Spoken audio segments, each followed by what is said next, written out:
ఇప్పుడు తెలంగాణలో ఒక చర్చ ఏంటంటే, మేడిగడ్డ కుంగినప్పుడు, మేడిగడ్డ వద్ద పగుళ్ళు వచ్చినప్పుడు కాంగ్రెస్ పార్టీ హాహాకారాలు చేసింది. ఇప్పుడు సుంకిశాల వైఫల్యం అంటే నాగార్జున డెడ్ స్టోరేజ్ నుండి నీటిని తరలించే ఉద్దేశంతో నల్గొండ జిల్లా శుంకిశాల వద్ద చేపడుతున్న పనులకు పెను ప్రమాదము ఏర్పడింది.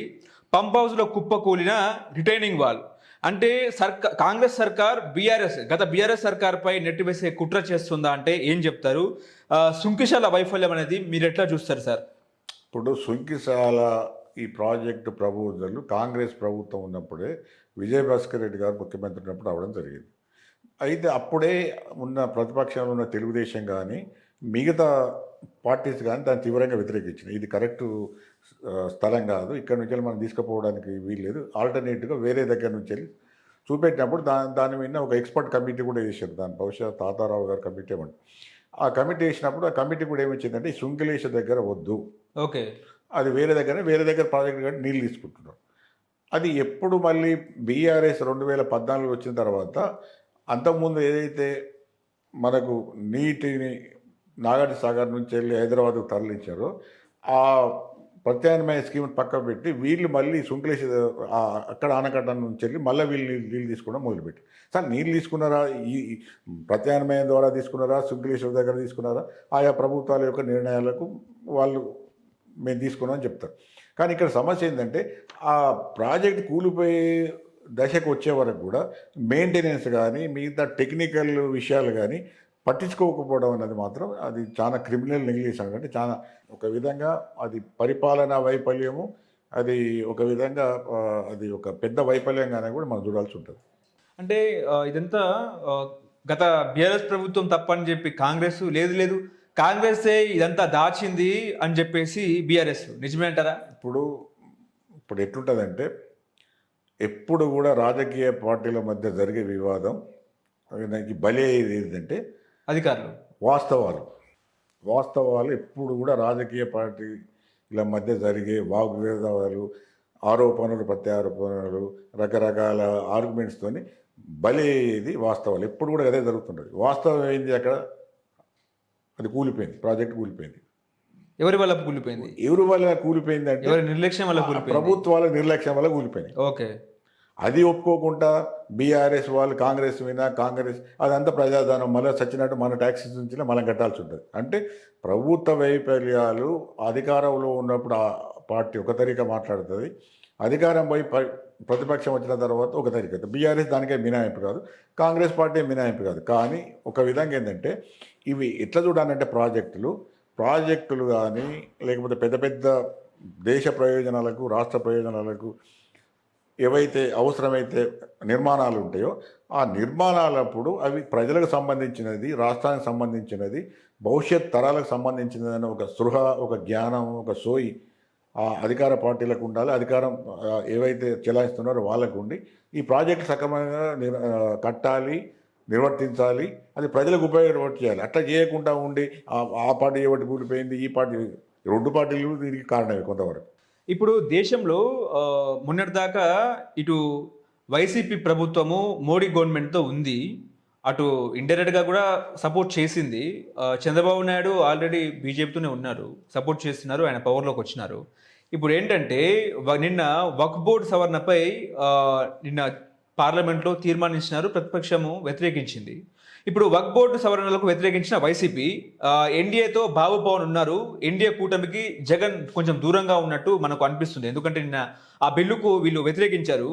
ఇప్పుడు ఆయన వ్యతిరేకించారు కాబట్టి ఇండియా కూటమిలోకి జగన్ వచ్చే అవకాశం ఉందంటారా? రాజకీయ భవిష్యత్తు కోసమే వైసీపీ ఎన్డీఏతో దోస్తీ కటిఫ్ చేసే అవకాశం ఉందా అంటే ఏం చెప్తారు సార్? ఇప్పుడు రాజకీయ ప్రయోజనాలే ఏ పార్టీకైనా కూడా ముఖ్యం. ఓకే, అదే పర్మనెంట్. అదే మిగతా అన్నీ కూడా తాత్కాలికమే. అంతకుముందు జగన్మోహన్ రెడ్డి గారు బీజేపీతోని కొంత సఖ్యతగా ఉన్న, కొంత అనుకూలంగా ఉన్నా కూడా రాజకీయ ఆయనకు మీద ఉన్న కేసులు కానీ లేకపోతే కేంద్రంలో అధికారంలో ఉన్న పార్టీతో అనుకూలంగా ఉండాలి రాష్ట్ర ప్రయోజనాల దృష్ట్యా అని ఒక విధంగా ఆయన కొంత సయ్యద్ చేయడం జరిగింది. ఆ చేస్తున్న సమయంలోనే మళ్ళీ ఆయన ముఖ్యమంత్రిగా ఉన్నప్పుడు చంద్రబాబు గారు కూడా పెద్ద ఎత్తున బీజేపీతోని మళ్ళీ ఒక సఖ్యత నిలపడం చేసింది. కొంతవరకు ఆయనకున్న రాజ్యసభ ఎంపీలను కూడా బీజేపీలో కలపడం, అనేక విధాలైన సంకేతకాలు పంపడం, ఆఖరికి ఎన్నికలలో వాళ్ళతోని అలయన్స్తోని జనసేన, టీడీపీ అండ్ బీజేపీ చేయడం పోటీ చేయడం జరిగింది. జరిగినప్పుడు ఒక విధంగా జగన్ అప్పటికి కూడా ఒక పబ్లిక్ స్టాండ్ అంటే ఓపెన్గా బీజేపీకి తీసుకోలేదు. ఎందుకు తీసుకోలేదంటే ఆయనే నేను గెలుస్తా, వీళ్ళు అందులో అలయన్స్ ఉన్నా కూడా నాకేం నష్టం లేదు, రేపు కేంద్రంతో పని ఉంటుందని అనుకున్నాను. కానీ ఎప్పుడైతే ఎలక్షన్స్ అయిపోయిన తర్వాత జరుగుతున్న అనేక పరిణామాలు జగన్ కొంత బీజేపీని యాంటీగా దూరంగా పోయే పరిస్థితులు అనివార్యంగా ఉంటున్నాయి. అంటే జగన్కి ఇష్టం ఉన్నదా, ఇది వ్యక్తిగత కారణాలు కాదు, రాజకీయ కారణాల వల్లనే బీజేపీకి ఆయన దూరంగా జరగాల్సిన పరిస్థితి ఏర్పడుతుంది. ఎందుకంటే ఇప్పుడు ఈ ఎన్డీఏ కూటమిలో మన టీడీపీ భాగస్వామిగా ఉన్నది, పవన్ భాగస్వామి ఉన్నాడు. అంటే టీడీపీ పెద్దది, ఒక టీడీపీ అలయన్స్ అనుకుందాం, వాళ్ళన్న మంత్రులు ఉన్నారు, ప్రభుత్వంలో భాగంలో ఉన్నారు. అటువంటి ఎన్డీఏ కూటమితోని సఖ్యతగా ఉన్నప్పుడు జగన్మోహన్ రెడ్డికి వచ్చి రాజకీయ ప్రయోజనం ఏమిటి, లేదైనా వ్యక్తిగత ప్రయోజనాలు ఉన్నాయా, కోర్టు కేసులు ఏమైనా ఉన్నాయా, దానికోసం భయపడి ఉంటున్నాడా అనేది ఒక మీమాంస కానీ ఒక చర్చ కానీ జరిగింది. కానీ మొన్న ఈ వక్ఫ్ బోర్డు భూముల మీద జగన్ ఎందుకు వ్యతిరేక స్టాండ్ తీసుకోవాల్సి వచ్చిందంటే, మొన్న ఆంధ్రప్రదేశ్ ఎన్నికలలో నాకు తెలిసిన మటుకు చాలా మటుకు ఈ ముస్లిం మైనారిటీ ఓట్స్ అనేవి కూడా జగన్కు రావడం జరిగింది. ఎప్పుడు కూడా Jagan vote bank, vote base ముస్లిం మైనారిటీస్ కూడా పెద్దది. ఎందుకంటే వాళ్ళు టీడీపీ బీజేపీతోని ఎప్పుడైతే అలయన్స్ పెట్టుకున్నారో ముస్లిమ్స్ అంతా కూడా దాదాపుగా జగన్.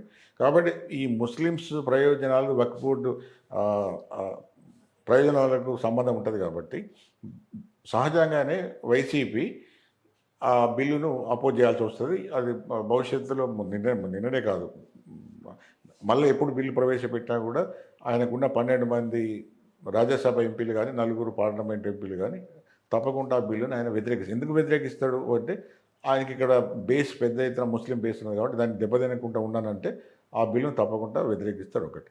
రెండవదిగా రాజకీయ ప్రయోజనాలు భవిష్యత్తులో ఎట్లుంటాయి, ఇండియా కూటమికి ఆయన పోతాడా అంటే, ఇండియా కూటమిలో ఆయనకున్న అనుభవాలు అనేది, ఇండియా కూటమి యొక్క ప్రధానమైన పార్టీ కాంగ్రెస్ మీద ఆయనకు అనేకమైన అవి ఉన్నాయి. ఎందుకంటే నన్ను అన్యాయంగా జైలుకు పంపింది, నాకు వచ్చే ముఖ్యమంత్రిని రాకుండా చేసింది, నన్ను అనేక విధాలుగా కేసులు పెట్టినాయి, సిబిఐ కేసులు రాజకీయ అప్పుడు పెట్టినాయి, వెంటాడుతున్న పరిస్థితి.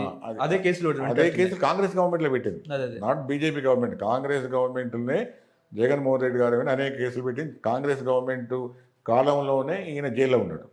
ఇక్కడ ఆంధ్రప్రదేశ్లో కాంగ్రెస్ గవర్నమెంటే ఉండే, కేంద్రంలో కూడా కాంగ్రెస్.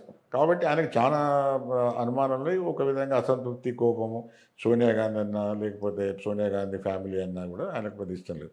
కానీ మారుతున్న రాజకీయ పరిస్థితులు అంటే, ఎప్పుడు కూడా రాజకీయ ప్రయోజనాలే పర్మనెంట్. రాజకీయ ప్రయోజనాలు పర్మనెంట్ ఉన్నప్పుడు అది ఒక్కొక్కసారి మారుతుంటాయి. స్టాండ్ అట్లా తీసుకోవాల్సి వస్తుంది. మొన్నటి వరకు ఆయన మోడీతో ఉన్నాడు, గట్టిగా ఏమనుకున్నా అంటే, నేను ఇట్లాంటి పరిస్థితులు కూడా కాంగ్రెస్ వైపు పోను, నేను బీజేపీ వైపే ఉంటా, గత 10 ఏళ్ళ నుంచి మెయింటైన్ చేసుకుంటూ వచ్చాను.